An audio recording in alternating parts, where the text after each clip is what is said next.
Il y a 5 ans, l'Arche de Zoé tentait d'exfiltrer illégalement 103 enfants vers la France en les faisant passer pour des orphelins du Darfour.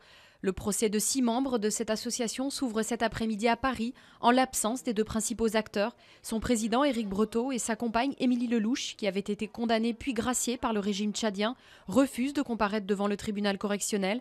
Les 4 autres prévenus seront en revanche présents. Une vingtaine de familles françaises se sont constituées partie civile. Les enfants qu'on leur avait promis à l'adoption étaient en réalité pour la plupart tchadiens et la quasi-totalité n'était pas orphelins.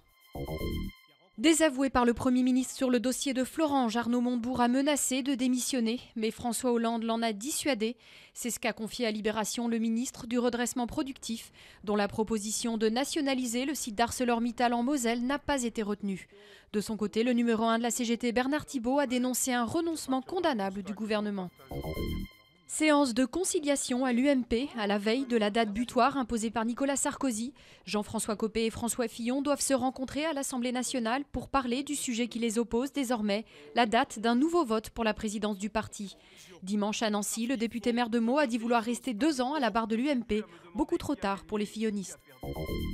Le bras de fer se poursuit entre le président Mohamed Morsi et la magistrature. Les juges refusent désormais de superviser le référendum sur le projet de constitution prévu le 15 décembre afin de boycotter ce texte qui divise le pays. Le pouvoir judiciaire, l'opposition et les églises chrétiennes dénoncent une mainmise des islamistes. En 1914, l'explorateur Ernest Shackleton partait à la conquête de l'Antarctique à bord de son navire Endurance.